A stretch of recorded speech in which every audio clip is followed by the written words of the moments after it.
નમસ્કાર વિદ્યાર્થી મિત્રો, આજે આપણે ધોરણ 10ના ગુજરાતી વિષયમાં એકમ 5 શ્વેત ક્રાંતિના પ્રણેતાઓ પાઠની સમજૂતી મેળવીશું. શ્વેત ક્રાંતિના પ્રણેતાઓ પાઠ સંકલિત કરાયેલ છે એટલે એના કરતાં કોઈ સ્પષ્ટ નથી. શ્વેત ક્રાંતિના પ્રણેતાઓ પાઠનો સાહિત્ય પ્રકાર રેખાચિત્ર છે. ની વાત કરીએ તો અમૂલ ડેરીના સ્થાપક ત્રિભુવનદાસ પટેલ સ્વપ્નદ્રષ્ટા હતા, તો આણંદને અને સમગ્ર ગુજરાતને અમૂલ બ્રાન્ડ સ્વરૂપે વિશ્વના નકશા ઉપર પ્રસ્થાપિત કરનાર સ્વપ્નશિલ્પી હતા ડૉક્ટર વર્ગીસ કુરિયન. શ્વેત ક્રાંતિના આ બે પ્રણેતાઓએ 4 દાયકા સુધી સાથે કામ કરી દૂધ અને તેની બનાવટોના ક્ષેત્રમાં સહકારી અને ભાગીદારીની રચનાથી માત્ર ગુજરાતના જ નહીં પરંતુ સમગ્ર ભારતના કરોડો ખેડૂતોને પગભર કર્યા. ખાસ કરીને મહિલાઓને સંગઠિત કરીને તેમણે અમૂલના પાયા દ્રઢ કર્યા. દૂધ ઉત્પાદન અને વેચાણના સહકારી માળખાનું નિર્માણ ત્રિભુવનદાસ પટેલે કર્યું, તો ડૉક્ટર કુરિયને તેને કાર્યાન્વિત કરીને દેશ સમક્ષ એક ઉદાહરણ રજૂ કર્યું.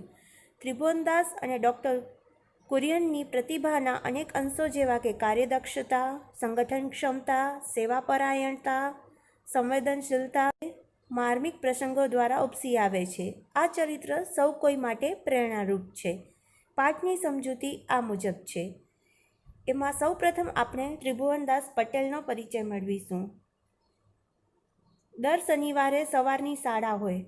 સૌ ભાઈબંધો તળાવ પાસેના હનુમાનજીના મંદિરે ભેગા થઈએ.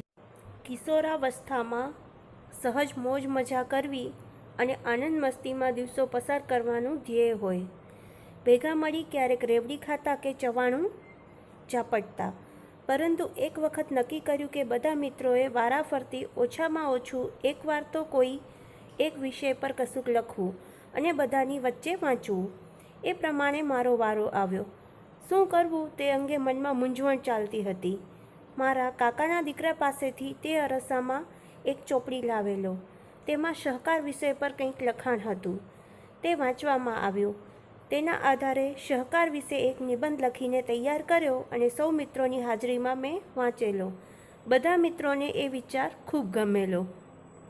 ઝાપટવું એટલે કપડાની ઝાપટથી સાફ કરવું, પરંતુ આ પાઠમાં આપણે એનો અર્થ ખૂબ ખાવું એવો લેવાનો છે. દર શનિવારે શાળા હોય ત્યારે સૌ ભાઈબંધો તળાવ પાસેના હનુમાનજીના મંદિરે ભેગા થઈએ. કિશોરાવસ્થામાં સહજ મોજ મજા કરવી અને આનંદ મસ્તીમાં દિવસો પસાર કરવાનું ધ્યેય હોય તે સમયે ભેગા મળી ક્યારેક રેવડી ખાતા કે ક્યારેક ચવાણું ઝાપટતા, એટલે ફટાફટ ખાઈ જતા, ખૂબ ખાઈ જતા. પરંતુ એક વખત નક્કી કર્યું કે બધા મિત્રોએ વારાફરતી ઓછામાં ઓછું એકવાર તો કોઈ એક વિષય પર કશુંક લખવું અને બધાની વચ્ચે વાંચવું એટલે કે બોલવું. એ પ્રમાણે મારો વારો આવ્યો, એટલે કે ત્રિભુવનદાસ પટેલનો વારો આવે છે. હવે શું કરવું તે અંગે તે મનમાં મૂંઝવણ અનુભવતા હોય છે ત્યારે તેમના કાકાના દીકરા પાસેથી એ સમયે એમને એક ચોપડી મળે છે. એનામાં સહકાર વિષય પર કંઈક લખેલું હોય છે. તે વાંચે છે. તેના આધારે પોતે એક નિબંધ લખે છે. સહકાર વિષય પર એક નિબંધ લખીને તૈયાર કરે છે અને પોતાના મિત્રોની હાજરીમાં વાંચે છે. બધા મિત્રોને એ વિચાર ખૂબ ગમે છે. ઉપરયુક્ત પ્રસંગ સમર્પિત સેવામૂર્તિ અને ખેડા દૂધ ઉત્પાદક સહકારી મંડળી લિમિટેડના સ્થાપક પિતા એવા ત્રિભુવનદાસ પટેલના સ્વમુખે રજૂ થયેલ છે. વિશ્વભરમાં આજે જેનું નામ પ્રચલિત બન્યું છે અને અમૂલ મોડેલ તરીકે સમગ્ર ભારતમાં જેનો સ્વીકાર કરવામાં આવ્યો છે તે અમૂલ ડેરીના સ્વપ્નદ્રષ્ટા ત્રિભુવનદાસ પટેલનો જન્મ આણંદમાં તારીખ 22/10/1903 પિતા કોશીભાઈ પટેલને ત્યાં થયો હતો. ખેડૂતોના ઉદ્ધારક અને અમૂલ ડેરીના પાયાના પથ્થર તરીકે સમગ્ર ગુજરાત અને સહકારી મંડળીઓ તેમના ઋણી રહેશે. ઉપરયુક્ત એટલે ઉપર મુજબ કે ઉપર દર્શાવેલ. સમર્પિત એટલે અર્પણ કરવું. પ્રચલિત એટલે ચાલતું આવેલું કે ફેલાયેલું. અમૂલ એટલે જેનું મૂલ્ય ન થઈ શકે તેવું. અને દૂધ ડેરીનું નામ બંને માટે અમૂલ શબ્દ વપરાયો છે. સ્વપ્નદ્રષ્ટા એટલે સ્વપ્ન જોનાર, ભવિષ્યની કલ્પના કરનાર. ઉદ્ધારક એટલે ઉદ્ધાર કરનાર. સમગ્ર એટલે સઘળા કે તમામ. ઋણી એટલે દેવાદાર, આભારી. ઉપરયુક્ત પ્રસંગ સમર્પિત સેવા મૂર્તિ અને ખેડા દૂધ ઉત્પાદક સહકારી મંડળી લિમિટેડના સ્થાપક એના પિતા એવા ત્રિભુવનદાસ પટેલના સ્વમુખે રજૂ થયેલ છે. એમણે પોતે રજૂ કરેલ છે. વિશ્વભરમાં આજે જેનું નામ પ્રચલિત બન્યું છે અને અમૂલ મોડેલ તરીકે સમગ્ર ભારતમાં જેનો સ્વીકાર કરવામાં આવ્યો છે તે અમૂલ ડેરીના સ્વપ્નદ્રષ્ટા ત્રિભુવનદાસ પટેલનો જન્મ આણંદમાં તારીખ 22/10/1903 પિતા કોશીભાઈ પટેલને ત્યાં થયો હતો. ખેડૂતોના ઉદ્ધારક અને અમૂલ ડેરીના પાયાના પથ્થર તરીકે સમગ્ર ગુજરાત અને સહકારી મંડળીઓ તેમની આભારી રહેશે. ગુજરાત વિદ્યાપીઠમાં વિદ્યાર્થી જીવનમાં જ ગાંધીજી અને સરદાર વલ્લભભાઈના વિચારોથી પ્રભાવિત થઈ તેઓ આઝાદીની ચળવળમાં જોડાયા. પરિણામે ઈસવીસન 1930માં મીઠાના સત્યાગ્રહ નિમિત્તે અને ઈસવીસન 1940-41માં સત્યાગ્રહ માટે તેમને જેલવાસ પણ ભોગવવો પડ્યો હતો.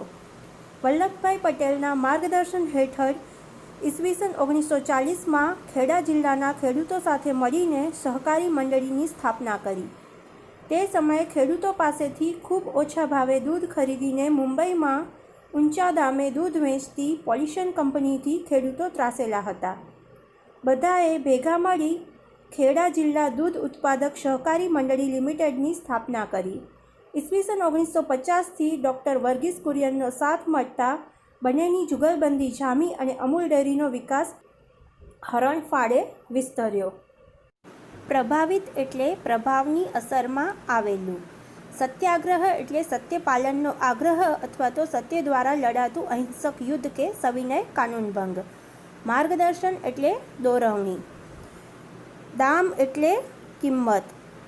ત્રાસવું એટલે કંટાળવું. જુગલબંધી એટલે તાલમેલથી કાર્ય કરવું અથવા તો એકબીજાને સહકાર આપવો. હરણફાળ એટલે ખૂબ જ ઝડપથી. ગુજરાત વિદ્યાપીઠમાં વિદ્યાર્થી જીવન દરમિયાન જ ગાંધીજી અને સરદાર વલ્લભભાઈના વિચારોથી પ્રભાવિત થઈને ત્રિભુવનદાસ પટેલ આઝાદીની ચળવળમાં જોડાયા. પરિણામે ઈસવીસન 1930માં મીઠાના સત્યાગ્રહ વખતે અને 1940-41માં અન્ય સત્યાગ્રહ માટે તેમને જેલવાસ પણ ભોગવવો પડ્યો હતો. વલ્લભભાઈ પટેલના માર્ગદર્શન હેઠળ ઈસવીસન 1940માં ખેડા જિલ્લાના ખેડૂતો સાથે મળીને તેમણે સહકારી મંડળીની સ્થાપના કરી. એ સમયે ખેડૂતો પાસેથી ખૂબ જ ઓછા ભાવે દૂધ ખરીદીને મુંબઈમાં ખૂબ ઊંચી કિંમતે દૂધ વેચતી પોલ્યુશન કંપનીથી ખેડૂતો કંટાળી ગયા હતા. બધાએ ભેગા મળીને ખેડા જિલ્લા દૂધ ઉત્પાદક સહકારી મંડળી લિમિટેડની શરૂઆત કરી. ઈસવીસન 1950થી ડૉક્ટર વર્ગીસ કુરિયનનો સાથ મળતા બંનેની જુગલબંધી જામી અને અમૂલ ડેરીનો વિકાસ હરણફાળે વિસ્તર્યો એટલે ખૂબ જ ઝડપથી વિસ્તર્યો. સહકારી મંડળીની સ્થાપના અંગેના વિચાર બીજનું વાવેતર કરનાર સરદાર વલ્લભભાઈ પટેલ હતા. તેના સ્વપ્નદ્રષ્ટા હતા ત્રિભુવનદાસ પટેલ અને તે સ્વપ્નના શિલ્પી હતા ડૉક્ટર વર્ગીસ કુરિયન. લગભગ 4 દાયકાઓ સુધી બંનેએ ખભે ખભો મિલાવી અમૂલ બ્રાન્ડને સમગ્ર વિશ્વમાં પ્રસિદ્ધિ અપાવી. ત્રિભુવનદાસ 3 જૂન 1994માં 91 વર્ષની વયે અવસાન પામ્યા. ત્યાં સુધી વિવિધ સહકારી ક્ષેત્રોમાં એકાધિક હોદ્દાઓ ઉપર કાર્યરત રહ્યા. સ્વપ્નદ્રષ્ટા એટલે સ્વપ્ન જોનાર અને શિલ્પી એટલે સ્વપ્નને કે કોઈપણ ધાતુને કંડારનાર. અહીં આપણે સ્વપ્નને કંડારનાર તરીકે શિલ્પી શબ્દનો પ્રયોગ કરીશું.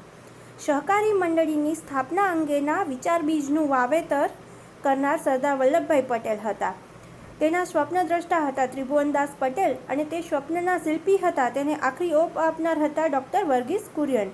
લગભગ 4 દાયકાઓ સુધી બંનેએ ખભે ખભો મિલાવીને એટલે એકબીજાને સરખી મદદ કરીને અમૂલ બ્રાન્ડને સમગ્ર વિશ્વમાં પ્રસિદ્ધિ અપાવી, નામના અપાવી. ત્રિભુવનદાસ 3 જૂન 1994માં 91 વર્ષની વયે અવસાન પામ્યા. ત્યાં સુધી વિવિધ સહકારી ક્ષેત્રોમાં એકાધિક હોદ્દાઓ પર કાર્ય રહ્યા. કેટલાય હોદ્દાઓ પર તે કામ કરી ચૂક્યા હતા.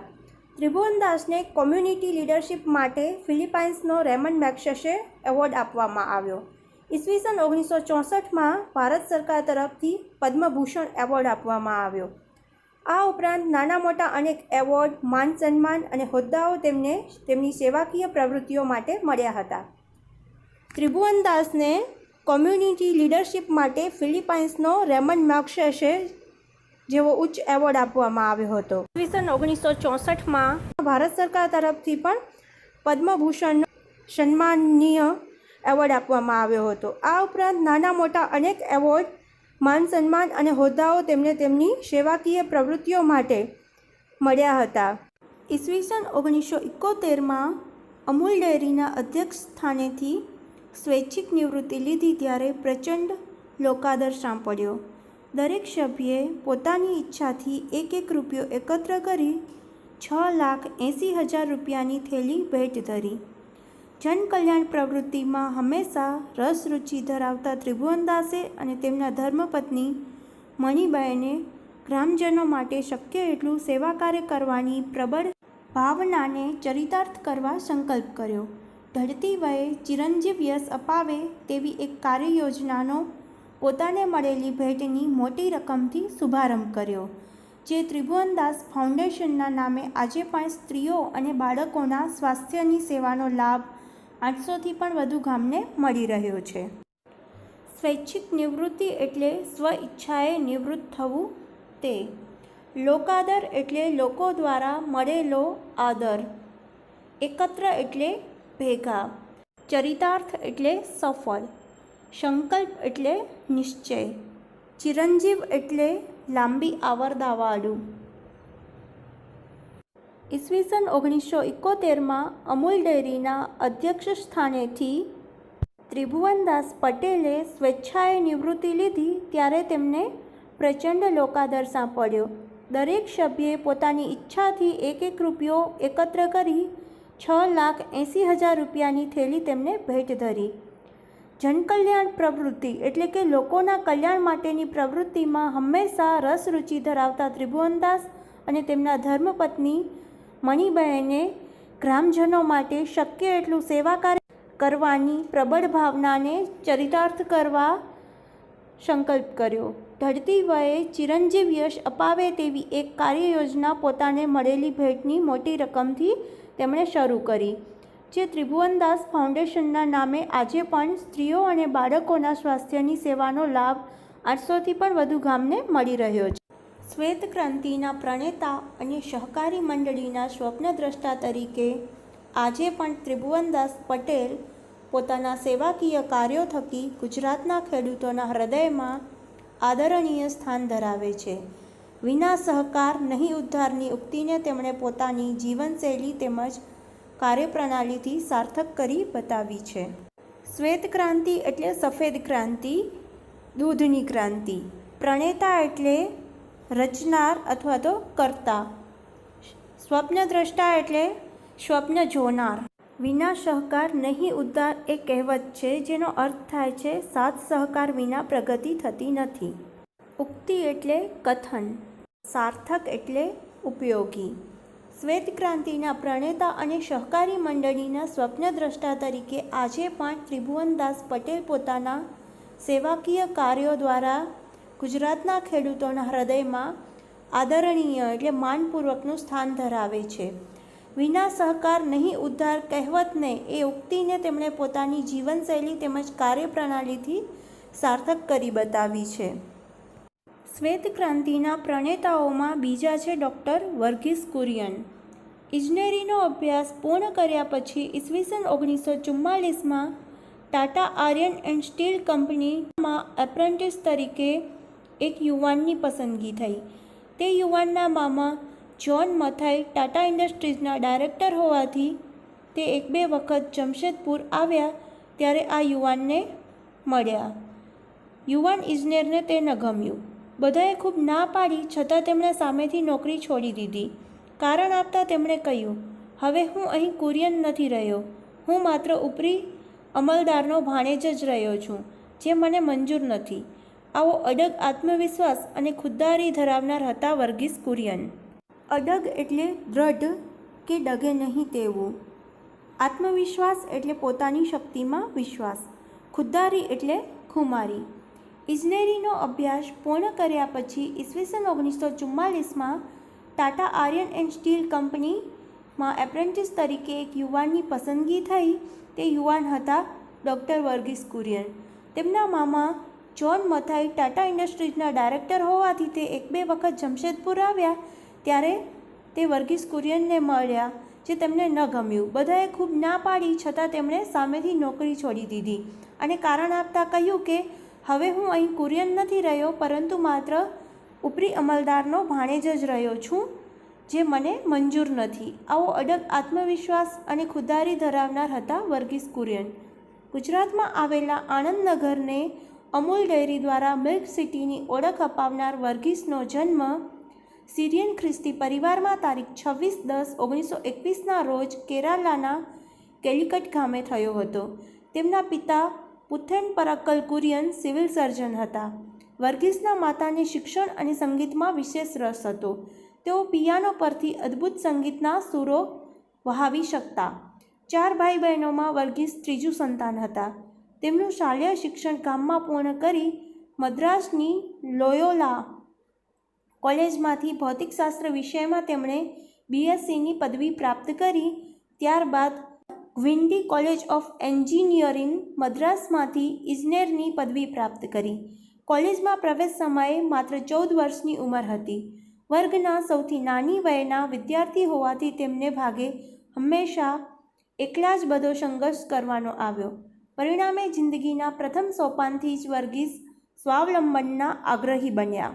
શાલેય શિક્ષણ એટલે શાળાનું શિક્ષણ, સોપાન એટલે પગથિયું, સ્વાવલંબન એટલે પોતાના પર આધાર રાખવો. ગુજરાત રાજ્યમાં આવેલા આનંદનગરને અમૂલ ડેરી દ્વારા મિલ્ક સિટીની ઓળખ અપાવનાર વર્ગીસનો જન્મ સિરિયન ખ્રિસ્તી પરિવારમાં તારીખ 26/10/1921ના રોજ એટલે કે 21ના દિવસે કેરાલાના કેલિકટ ગામે થયો હતો. તેમના પિતા પુથેન પરક્કલ કુરિયન સિવિલ સર્જન હતા. તેમના માતાને શિક્ષણ અને સંગીતમાં વિશેષ રસ હતો. એમના માતા પિયાનો પરથી અદ્ભુત સંગીતના સૂરો વહાવી શકતા. 4 ભાઈ બહેનોમાં વર્ગીસ ત્રીજું સંતાન હતા. તેમનું શાળાનું શિક્ષણ ગામમાં પૂર્ણ કરી મદ્રાસ એટલે કે હાલના ચેન્નઈની લોયોલા કોલેજમાંથી ભૌતિકશાસ્ત્ર વિષયમાં તેમણે BScની પદવી પ્રાપ્ત કરી. ત્યારબાદ ગ્વિન્ડી કોલેજ ઓફ એન્જિનિયરિંગ મદ્રાસમાંથી ઇજનેરની પદવી પ્રાપ્ત કરી. કોલેજમાં પ્રવેશ સમયે માત્ર 14 વર્ષની તેમની ઉંમર હતી. તેઓ વર્ગના સૌથી નાની વયના વિદ્યાર્થી હોવાથી તેમને ભાગે હંમેશા એકલા જ બધો સંઘર્ષ કરવાનો આવ્યો. પરિણામે જિંદગીના પ્રથમ સોપાનથી જ વર્ગીસ સ્વાવલંબનના આગ્રહી બન્યા. વર્ગીસને ધાતુશાસ્ત્ર અને ન્યુક્લિયર ફિઝિક્સમાં અનુસ્નાતક થવાની ઈચ્છા હતી.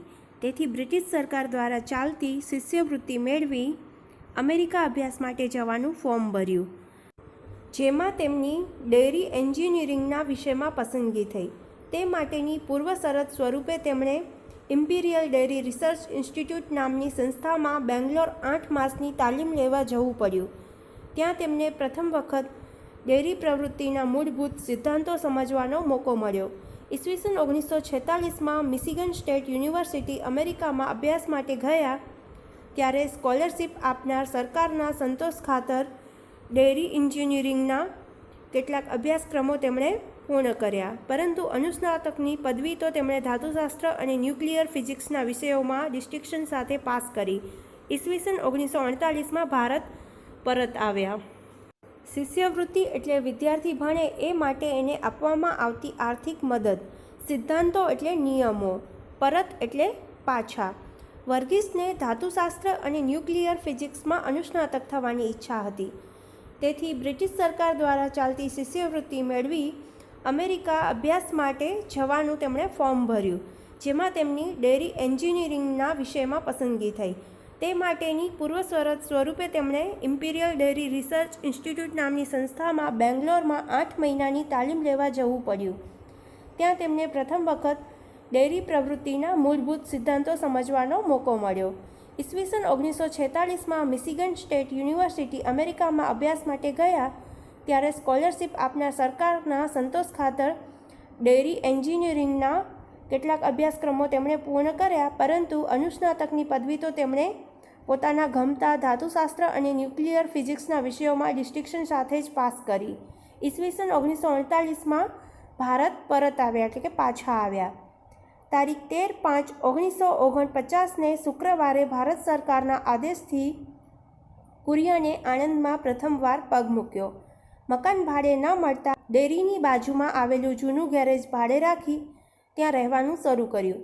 સરકાર દ્વારા મળેલી અને ઓછી પસંદ એવી આ નોકરીમાં 8 માસ થયા હોવા છતાં ખાસ ઉત્સાહ નહોતો. વર્ગીસને એક દિવસ વિચાર આવ્યો, હું અહીં કંઈ કરતો નથી, મારે કંઈક કરવું તો જોઈએ જ. આવો વિચાર જેનામાં દેશ માટે પ્રીતિ હોય તેને જ આવે. આવું આત્મદર્શન કરી શકે તે જ સિદ્ધિના સોપાનો સર કરી શકે. સિદ્ધિના સોપાનો સર કરવા એટલે પ્રગતિ કરવી, સફળતાના શિખરો પાર કરવા. તારીખ 13/5/1949ના શુક્રવારના દિવસે ભારત સરકારના આદેશથી કુરિયને આણંદમાં પહેલીવાર પગ મૂક્યો. મકાન ભાડે ન મળતા તેમણે ડેરીની બાજુમાં આવેલ જૂનું ગેરેજ ભાડે રાખી ત્યાં રહેવાનું શરૂ કર્યું. સરકાર દ્વારા મળેલી અને ઓછી પસંદ એવી આ નોકરીમાં તેમને 8 મહિના થયા હોવા છતાં ખાસ ઉત્સાહ નહોતો. વર્ગીસને એક દિવસ વિચાર આવ્યો કે હું અહીં કંઈ કરતો નથી, પરંતુ મારે કંઈક તો કરવું જોઈએ. આવો વિચાર જેનામાં દેશ માટે પ્રીતિ હોય, દેશપ્રેમ હોય તેને જ આવે. આવું આત્મદર્શન કરી શકે તે સિદ્ધિના સોપાનો સર કરી શકે, પ્રગતિ કરી શકે. કુરિયનના આણંદમાં આગમન પહેલાં Kheda district milk producers union limited નામની સંસ્થા સહકારી ક્ષેત્રે પાપા પગલી પાડી રહી હતી. જેમના નેતૃત્વમાં આ સંસ્થા કાર્યરત હતી તેવા ત્રિભુવનદાસ પટેલ સાથે કુરિયનની મુલાકાત થઈ. પરિચય ગાઢ બનતા વર્ગીસ તેમની નિસ્વાર્થ સેવા, પરોપકારની ભાવના અને મનની મક્કમતાથી પ્રભાવિત થયા. મનોમન ત્રિભુવનદાસને પોતાના ગુરુ અને માર્ગદર્શક તરીકે સ્વીકાર્યા. તેમની સાથે કામ કરવાનું શરૂ કર્યું. ખેડૂતોએ પોતાના ઢોરના દૂધ વેચાણમાં અન્ય વેપારીઓ કે દલાલો પર નિર્ભર ન રહેતા સરકારી પદ્ધતિ અપનાવી. કુરિયનના સહકારથી આ પ્રવૃત્તિને વેગ મળ્યો. પાપા પગલી પાડવી રૂઢિપ્રયોગનો અર્થ થાય છે ધીમી ગતિએ શરૂઆત કરવી. પ્રભાવિત એટલે કોઈની અસર તળે આવવું, પ્રભાવની અસરમાં આવવું. કુરિયનના આણંદમાં આગમન પહેલાં એટલે કે એમના આવવા પહેલાં Kheda district milk producers union limited નામની સંસ્થા સહકારી ક્ષેત્રે પાપા પગલી પાડી રહી હતી. જેમના નેતૃત્વમાં આ સંસ્થા કાર્યરત હતી તેવા ત્રિભુવનદાસ પટેલ સાથે કુરિયનની મુલાકાત થઈ. પરિચય ગાઢ બનતા વર્ગીસ તેમની નિસ્વાર્થ સેવા, પરોપકારની ભાવના અને મનની મક્કમતાથી પ્રભાવિત થયા.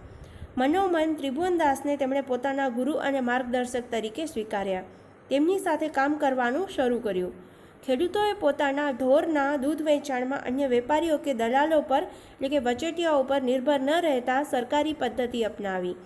કુરિયનના સહકારથી આ પ્રવૃત્તિને વેગ મળ્યો. અહીં આપણે વિરામ લઈશું. બાકી રહેતા પાઠના ભાગની સમજૂતી આપણે આપણા હવે પછીના વિડીયોમાં મેળવીશું. આભાર.